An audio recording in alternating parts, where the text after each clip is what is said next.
Senhor esteja convosco. Proclamação do Evangelho de Jesus Cristo segundo Marcos.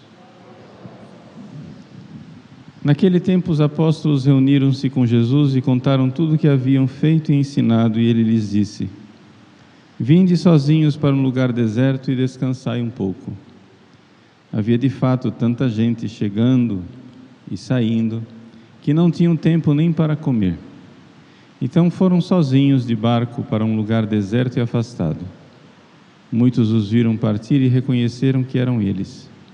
Saindo de todas as cidades, correram a pé e chegaram lá antes deles. Ao desembarcar, Jesus viu uma numerosa multidão e teve compaixão, porque eram como ovelhas sem pastor. Começou, pois, a ensinar-lhes muitas coisas. Palavra da salvação. Meus queridos irmãos e irmãs, celebramos hoje a memória de Santa Águeda.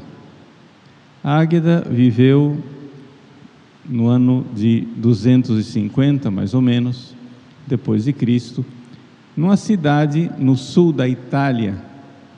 No sul da Itália tem uma grande ilha chamada Sicília, e nessa ilha tem um vulcão. O nome do vulcão é Etna. E perto desse vulcão, a cidade de Catânia. É na cidade de Catânia, então, que vivia a nossa santa, que desde cedo, muito cristã, quis se dedicar a Jesus, como virgem consagrada, ter Cristo como seu único esposo. Vejam, é muito comum, nesses santos mais antigos, do início do cristianismo, nós encontrarmos essas virgens mártires, virgem mártir, virgem mártir. Mas o que é importante para nós entendermos quando nós vemos uma vida de uma virgem mártir? É importante duas coisas. Primeiro, a mais importante, o grande amor por Cristo. Ou seja, é uma alma apaixonada por Cristo, mas apaixonada de um amor que não é um amor humano, um amor que só pode ser fruto do Espírito Santo derramado em nossos corações. O amor de Cristo, o amor de querer se unir a Cristo mais do que tudo. O vosso amor vale mais do que a vida, diz o Salmo. E de fato, aqui está o grande segredo, porque se nós não dizemos isso desde o início, antes de narrar o martírio de Santa Águeda, tudo fica sem sentido, tudo fica sem compreensão. Primeira coisa, o grande, inefável amor por Cristo. Nós estamos falando aqui de santos, grandes santos, santos de sétima morada, que já naquela altura, antes de ser mártir, já estão tão tomados pelo amor de Cristo, que o mundo já não significa mais nada. Só vivem para se unir a Jesus, só vivem para Jesus. E a segunda coisa, para entender o martírio de Santa Águeda, é o ódio do mundo. O ódio do mundo para aquilo que é o cristianismo, para aquilo que são os valores cristãos. O ódio do mundo pela virgindade consagrada a Cristo. Satanás e seus demônios odeiam veementemente a pureza e odeiam este amor por Cristo que está no coração das pessoas que já são santas. Então existe esse conflito. Deus, na sua infinita bondade e providência, Ele poderia proteger todas essas pessoas e fazer com que o mundo nem sequer tocasse nessas pessoas. Deus é onipotente, Ele pode fazer isso. Então, na história de Santa Águeda, Deus teria poder de defender a sua esposa para que ela fosse intacta e morresse como virgem. E isso de fato aconteceu com tantas outras pessoas, tantas virgens consagradas a Deus que foram protegidas prodigiosamente e não derramaram seu sangue, não foram torturadas. Mas Deus às vezes, por sua bondade, por amor àquela virgem e por amor a nós, quer que este grande amor apareça com fatos prodigiosos. A palavra mártir quer dizer isso, testemunha. Águeda foi agraciada, não somente com um grande amor dentro do coração dela, um amor por Cristo, mas foi agraciada com a oportunidade maravilhosa de testemunhar esse amor diante do mundo, diante de Satanás, diante daqueles que são dominados pela carne, e o seu nome é lembrado ao longo dos séculos. Imagine uma mulher que viveu no ano 250 depois de Cristo e ainda está presente no cânon romano, na oração eucarística primeira, e a igreja já faz, quase 2000 anos, repete o seu nome. E durante séculos e séculos, quando o cânon romano era a única oração eucarística, a igreja, milhares e milhares de sacerdotes, todos os dias, repetiam o nome Águeda. Uma santa realmente eleita de Deus, escolhida de Deus. Então, o que é que houve na vida de Santa Águeda? Colocadas essas coisas, vamos entender a sua vida. Ela, virgem consagrada a Deus, era muito bela. E Quinciano, que era cônsul, portanto, com bastante poder dentro do Império Romano, se apaixonou por ela e quis se casar com ela. Ela, de jeito nenhum, não aceitou aquele casamento. E então ele, para convencê-la, colocou Águeda prisioneira junto com uma mulher que era meio feiticeira, meio dona de prostíbulo, para convencer Águeda daquilo que era o caminho do casamento, o caminho do sexo, mas evidente, de uma forma horrorosa, com sexo desregrado, com feitiçaria, com loucuras, até que então, depois de um tempo, Afrodísia não conseguiu seduzir Águeda, então ela falou para Quinciano: olha, você sabe por que é que ela não quer se casar com você? É porque ela segue a seita dos cristãos. E então Quinciano acusou Águeda de feiticeira. O mundo é assim, eles nos acusam daquilo que eles são, de feiticeira e de seguir uma falsa religião.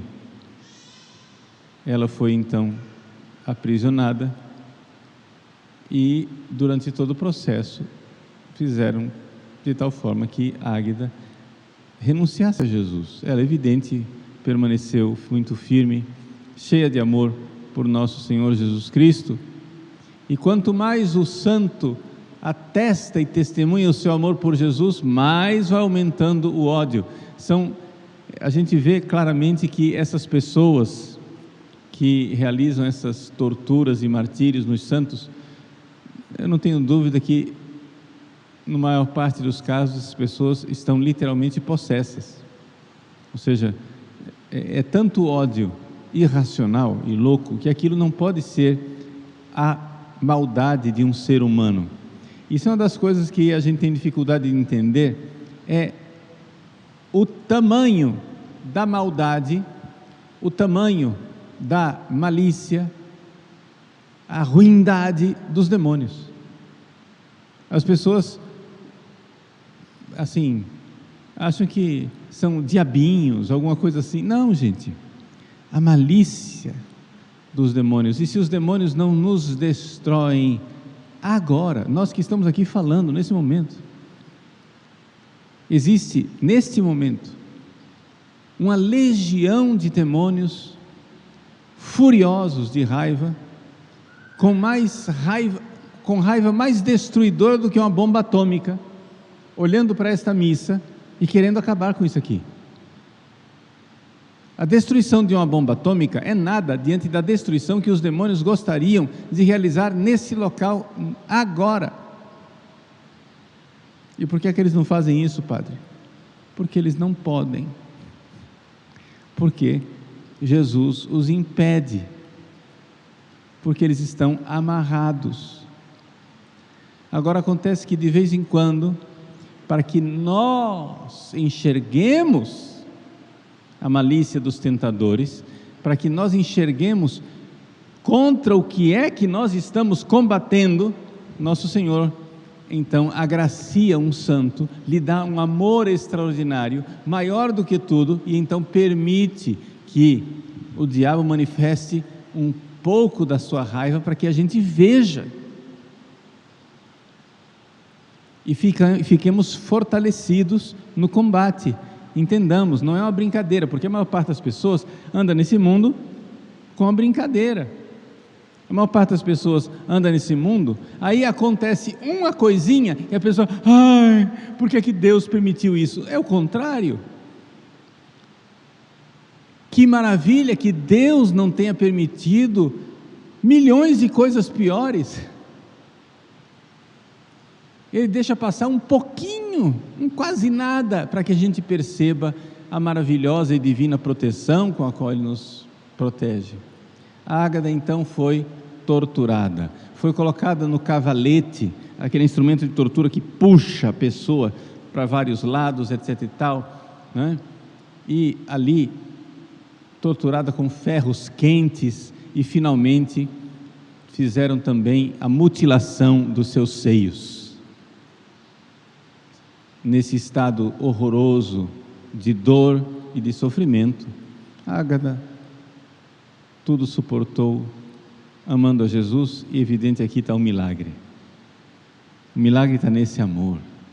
Ou seja, nós esperaríamos que o milagre fosse que Deus enviasse anjos e evitasse que a Águeda sofresse, mas Deus enviou o Espírito Santo e deu à Águeda a fortaleza de amar Jesus no meio daquelas torturas.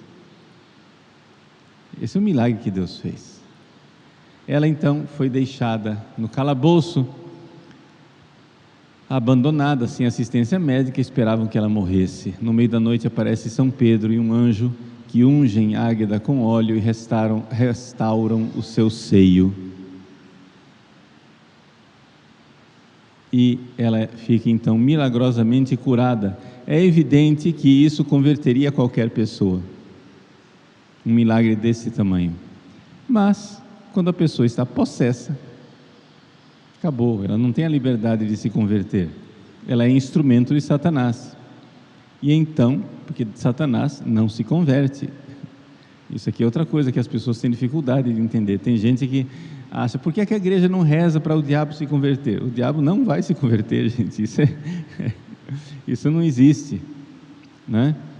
Então, uma pessoa possessa, você é keynesiano, que certamente estava possuído pelo demônio, viu aquilo e aumentou ainda mais a sua raiva, mandou misturar carvões incandescentes com cacos de telha quebrado e mandou arrastar a Ágada em cima daquilo, e continuou aquela tortura. A santa rezava a Jesus, e Jesus então,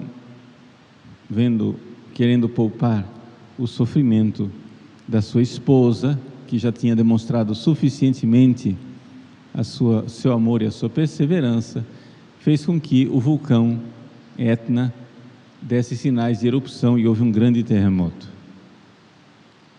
Aquela tortura foi interrompida, ela foi novamente abandonada no cárcere, e foi ali que ela morreu, entregando a sua belíssima alma ao seu esposo.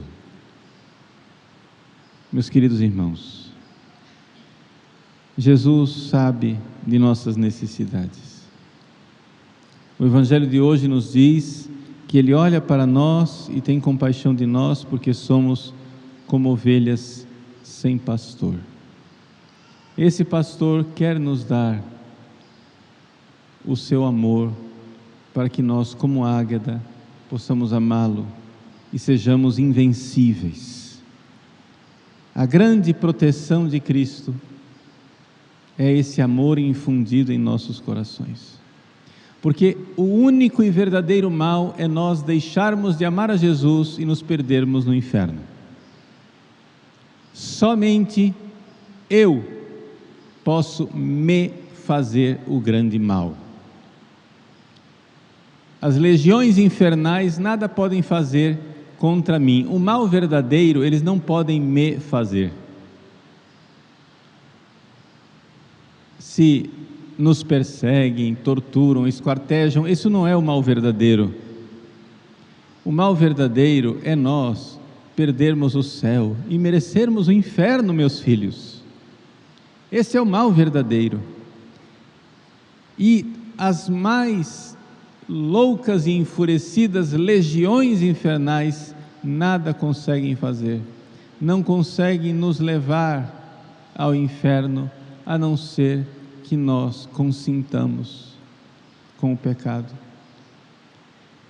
Então o grande milagre que Jesus deu à Águida foi um amor invencível, um amor da fortaleza dos mártires, que Ele, bom pastor, que vê que somos como ovelhas sem pastor, entregue aos lobos que querem dilacerar o rebanho, nos dê esse amor, e seremos invencíveis, seremos intocáveis, porque poderão dilacerar a parte externa de nossa vida, mas as nossas almas continuarão intactas para a glória de Deus, para o grande louvor dos céus. Meus queridos, minhas queridas, com grande alegria, celebremos Santa Águida, subamos ao altar junto com uma multidão de anjos e de santos. Não estamos sozinhos, não somos ovelhas sem pastor, Ele se compadeceu de nós.